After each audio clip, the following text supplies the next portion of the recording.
오늘은 시편 134편입니다. 시편 134편. 우리 성전에 올라가는 순례자의 노래, 시리즈라 그럴까요? 그 순례 노래 모음집이죠. 모음집의 오늘은 이제 마지막 시간입니다. 15번째 본문이 되겠습니다. 본문이 굉장히 짧아요. 짧아서 한번 읽으면 좀 아쉬워서 두 번 읽어보도록 하겠습니다. 한 번 읽고 그 다음에 뜻을 또 생각하면서 한 번 더 이렇게 두 번 읽겠습니다. 같이 읽겠습니다. 시작. 밤에 주님의 집에 서 있는 주님의 모든 종들아, 주님을 송축하여라. 성소를 바라보면서 너희의 손을 들고 주님을 송축하여라. 하늘과 땅을 지으신 주님께서 시온에서 너에게 복을 내려 주시기를. 한 번만 더 읽어보겠습니다. 시작. 밤에 주님의 집에 서 있는 주님의 모든 종들아, 주님을 송축하여라. 성소를 바라보면서 너희의 손을 들고 주님을 송축하여라. 하늘과 땅을 지으신 주님께서 시온에서 너희에게 복을 내려 주시기를. 아멘. 자, 이제 성전에 올라가는 순례자의 노래에서 우리가 시편 120편부터 시작해서 이제 마지막 15번째 134편까지 이르게 되었습니다. 어쩌면 이제 성전을 향해 올라가는 이제 순례자의 마지막 걸음이라고도 볼 수가 있습니다. 오랜 순례길 끝에 드디어 예루살렘에 들어서서 순례자들이 어떤 노래를, 어떤 찬양을 했는가 이렇게 생각하셔도 좋을 것 같습니다.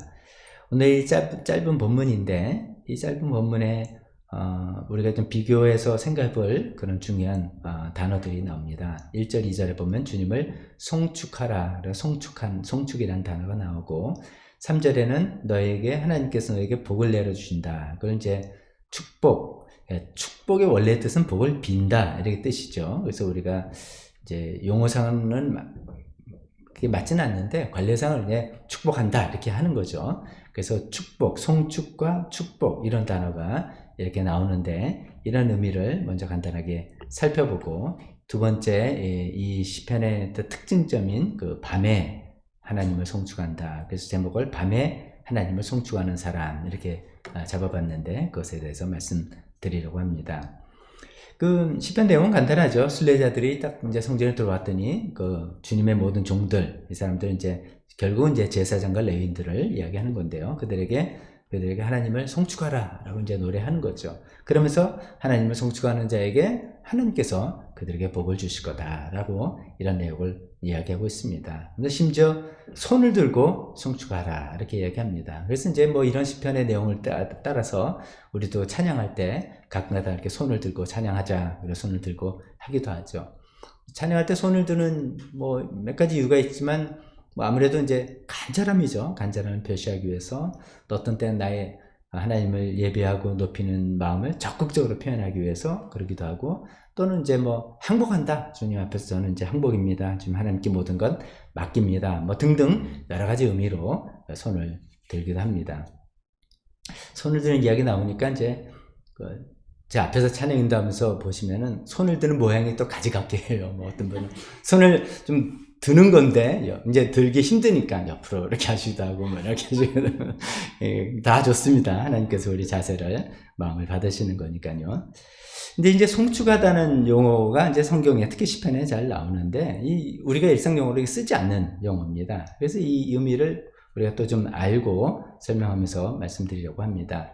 송축하다는 것은 이제 사전적인 의미를 이제 칭송할 송자에다가 빌 축자 혹은 축하 축자 그런 뜻이에요. 그런 단어인데, 이제 저도 네이버 지식백과 사전을 이렇게 검색해 보니까 이렇게 설명하고 있습니다. 경사스러운 일을 기리고 축한다, 이런 뜻이고, 특히 하나님 앞에 몸과 마음을 바쳐 감사와 찬송을 드리는 행위, 이거를 이제 송축이다 표현하고 있습니다. 경사스럽고 몸과 마음을 바쳐서 감사와 찬송을 드린다. 여기서 이제 몸과 마음을 바쳐서라고 일반 사전적인 용어도 말하는 것처럼, 그래서 송축할 때 손을 들고 송축하라 라고 이렇게 표현하는 듯 합니다. 근데 우리는 이제 송축하다는 용어 잘 안 쓰죠. 우리는 일반적으로 그냥 찬양하다 이렇게 쓰기도 합니다. 그래서 찬양하다를 더 일반적인 용어로 쓰는데, 그래도 이제 굳이 송축하다는 단어를 쓰는 이유고, 분리하는 이유는 이제 찬양과 송축은 다른 단어고, 오늘 시편 134편에서는 그 송축과 축복이라는 단어를 대조시켜 보기에 좀 좋은 그 본문이기 때문에 또 이렇게 생각을 해보는 것이죠.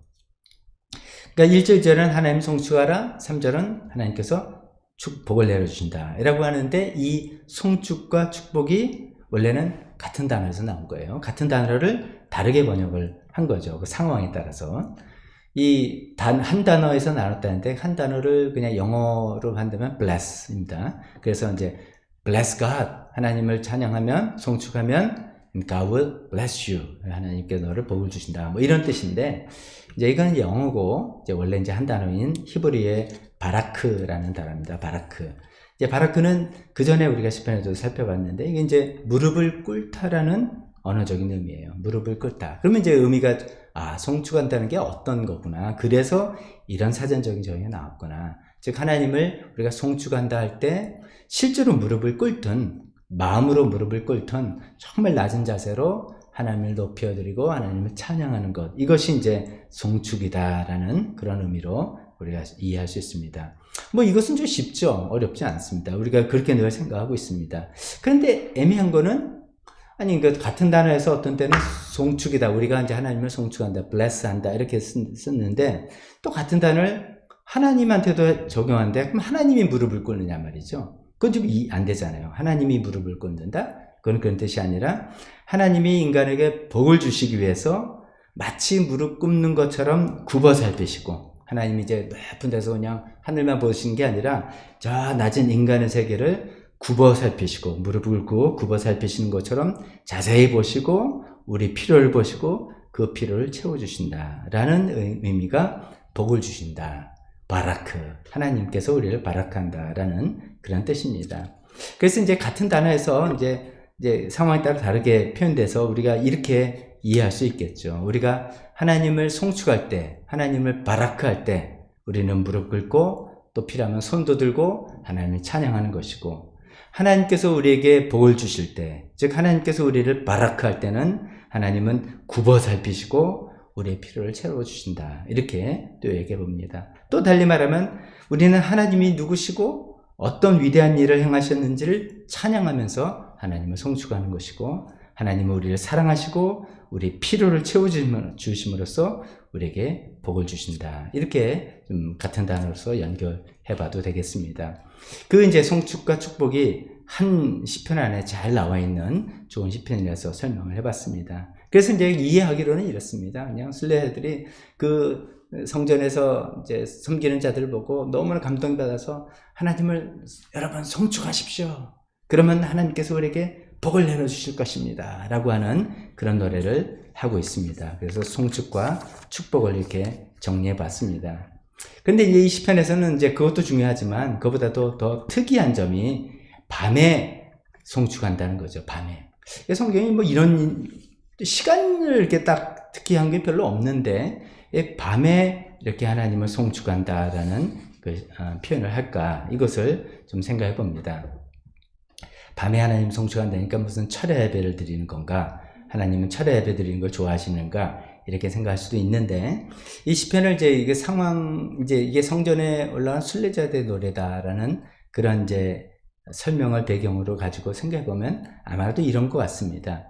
즉 우리가 이 밤에 송축한 사람이 누구를 말하는 건가를 생각해 보면 첫 번째 이런 사람입니다. 첫 번째는 예배하기를 열망하는 자, 이렇게 표현할 수 있습니다. 이것은 뭐냐면 이제 순례자들이 오랜 순례길을 마치고 드디어 예루살렘 성전에 도착했어요. 이제 제가 상상의 날개를 펴면서 제가 말씀드리는 겁니다. 이게 뭐 역사적으로 맞다 그게 아니라, 성전에 도착했는데 이제 이미 해가 졌단 말이에요. 그러면 성전에서는 이제 우리는 예배라 그러지만 그들은 이제 제사잖아요. 동물 잡아 제사 드리는데, 그 제사가 해가 질 때 매일매일 해가 질 때 저녁 제사를 드리고, 그 다음에 아침에 일출 때 아침 제사를 드리는 게 그들의 이제 율법상 이제 된 거예요. 그러면 그 사실 이제 성전에서 예배를 드린다는 것은 그 제사 때 참여하고, 그때 내 제물을 드리고 뭐 이렇게 하는, 낮에 하나님께 제사를 드리는 활동에 참여하는 게 어쩌면 메인이죠. 그게 그래서 어떻게 보면은 이제 좀 찾으니까 도착했는데 벌써 이제 해가 좀 졌어요. 그러면 보통 같으면 아이 그래 근처에서 하루 자고 내일 아침에 이제 그래 메인 타임에 들어가서 예배하지. 이제 그럴 수 있잖아요. 대부분 그럴 텐데 이 노래를 이 찬양을 하는 사람들은 그거 가지고 성이 안 차는 사람. 나 지금 정시 예배 아니라도 좋아. 나 아침까지 못 깨달려. 나 여기까지 와서 하나님께 예배로 왔는데 뭐 어떻게 해서 나 그냥 가서 기도만 해도 좋아. 어떤 마음이라도 나는 하나님께 지금 예배하기를 원해. 그런 마음에 밤에 그냥 성전을 찾아 들어온 거예요. 봐서 그 정식 제사 그런 뭐 보통 일반적으로 있는 오랜 길을 걸어와서 사실은 이제 뭘 잘 드리고 싶잖아요. 좋은 걸 참여하고 싶은데 그런 거 지금 당장은 없어도 그래도 하나님을 예배하려는 그 열망 때문에 밤에 와서 뭐 왜 약식이라고 해도 되고 뭐 그냥 기도만 해도 되고 뭘 해도 되고 하나님께 예배하러 드리는 그 열망, 그 갈망이 있는 그런 사람들인 것이죠. 밤에 예배하는 사람, 밤에 송축하는 사람들은 첫 번째로 그런 사람들입니다. 하나님을 예배하기에 열망하는 사람들. 뭐 상징적으로 표현해서 밤낮을 하면 모든 것이 다 갖춰졌고 편리한 낮이 아닐지라도 하나님을 언제라도 예배하고 싶은 사람, 예배하기를 갈구하는 사람, 이런 사람들이 밤에 하나님을 송축하는 사람, 하나님을 찬양하는 그런 사람들이라는 것이죠. 또 밤에 하나님을 송축하고 찬양하는 사람들은 또 어떤 사람이냐면 이런 순례자들의 찬양이 좀 대상이 될 수 있고 이 찬양소를 듣는 사람들이죠. 우리 성경이 그냥 주님의 종들아 이렇게 성경에서 좀 누군가 생각하지만 이 종이 사실은 성전에서 성전을 섬기는 사람들이에요. 즉 밤에 성전에서 봉사하는 사람들이죠. 제사장들과 레위인들을 두고 이야기하는 겁니다.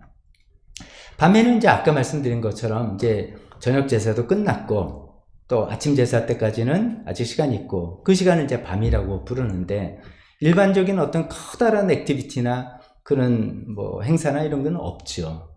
그러니까 이제 다들 이제 뭐 집에 가고 보는 사람도 없고 뭐 그래서 그냥 쉬고 아무것도 하지 않는다가 아니라 아무도 보지 않는 것 같은 이 밤에도 할 일이 있는 거예요. 제사장들은 분향단의 그 향불이 꺼지면 안 되는 거죠. 그 다음에 등잔 때 그 기름 올리브유로 해서 기름 그 불이 꺼지면 안 돼요. 그 불은 다 항상 켜져 있는 건데 있어야 되는데 제사장은 그 불들이 꺼지지 않도록 돌보는 그 관리하고 하는 일을 하는 거죠. 몇 번이나 들락날락 하기도 하고 하겠죠. 레위인들은 성전을 지키는 파수꾼 역할을 해야 되는 겁니다. 여기 하나님께 예배를 오는 사람이 들어오는 것이지 아무나 뭐 장사하는 사람이 들어오거나 이렇게 해서는 안 된다는 거죠. 그것을 잘 지키는. 근데 이거는 밤이에요. 별로 보는 사람도 없어요. 그렇지만 그들은 이 맡은 임무가 있어요. 이것을 아무도 보는 사람 없을지라도 성실하게 수행하고 그 역할을 감당하는 사람들. 이런 사람들이 또 밤에 하나님을 송축하고 찬양하는 사람들입니다. 이들이 거기서 뭐 꼭 찬송을 하고 뭐 하지 않는다 해도 그 하나님께서 자기에게 주어진 일을 묵묵히 수행하고 감당하고 있는 그 사람들의 모습이 밤에 하나님을 송축하는 사람들이죠.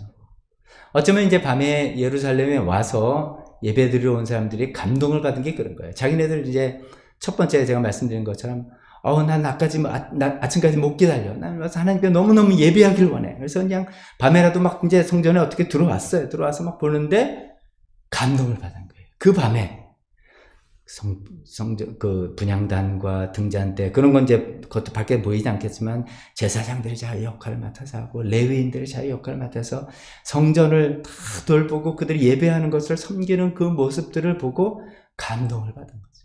그래서 어쩌면 그런 마음에 이런 시편을 노래하는 거죠. 밤에 주님의 집에 서 있는 주님의 모든 종들아 주님을 송축하라. 이미 그들은 송축하고 있어요. 송축하고 있는 것을 또 다시 확인하면서 하는 거죠. 자기네 심정이 똑같은 것이죠. 그런 마음에 밤에 사람 보는 사람이 없을지라도 자기가 맡은 임무를 묵묵히 수행하는 사람들이 또 밤에 하나님을 송축하고 찬양하는 사람들이다. 이렇게 말씀드릴 수 있습니다. 자, 이제 그게 이제 본문의 내용인데 거기서 우리가 조금 더 적용 비슷하게 해서 좀 생각을 해보면 또 이렇게 생각해 볼 수도 있겠습니다. 이 시편이 워낙 밤에 하나님을 찬양한다는 너무 독특한 그런 모티브가 되기 때문에 그런 것이죠. 밤이라면은 글쎄 밤은 그러니까 쉬는 시간 이렇게 볼 수도 있는데 또 이걸 우리 인생으로 생각하면 인생의 밤이다. 그러면 주로 이거는 안 좋은 시간이에요. 힘든 시간, 어려운 시간이에요. 인생의 밤이다. 인생의 밤에도 하나님을 찬양하는 사람이다. 이렇게 한번 생각해 보면 좋겠습니다. 우리가 보통 낮에는 하나님 찬양해요. 낮에는 뭐 일이 잘 되고 일이 뭐 어떻게 될지 눈에 보이고 그럴 때 하나님 감사하고 찬양하는데 인생의 밤 같은 시간 일이 꽉 막혀서 안 보이고 답답하고 힘들고 어려운 시간에 찬양하기가 좀 힘든데 그런 인생의 밤에도 하나님을 찬양하는 시간이다. 이렇게 생각해 보면 좋겠습니다. 성경에 보면 이제 그런 사람들이 있죠. 대표적으로 인생의 밤이라고 하는 이 밤에 찬양한 사람들이 바울과 실라 같은 사람이겠죠. 빌립보 감옥에서 그렇죠. 마게도냐 환상을 통해서 자기는 원래 지금의 터키 지방에서 선교하려고 애썼는데 계속 기름 막히고 그 환상을 통해서 이쪽에 와서 도우라는 어떤 성령님의 인도다라고 해서 이제 빌립보까지 건너와서 처음에는 뭐 이게 잘 되는가 했는데 뭐 이상한 일에 연루돼 가지고선 감옥에 갇혀 매를 맞고 감옥에 갇혔어요. 우리가 보통 생각하면 이제 매를 많이 맞았기 때문에 육신적 고통도 있고요. 또 억울함도 있고 나는 이게 감옥 갇히려 한 게 아닌데 그 다음에 혼란스러움 이게 뭔가 하나님 인도하심이라고 난 생각했는데 이건 또 뭔가 여러 가지 복잡한 문제에 어쩌면 밤 같은 시간을 보내고 있었을지도 모릅니다. 그런데 실제로 그 밤 한밤중에 그들은 낙담하고 좌절하는 대신에 하나님을 찬양했다.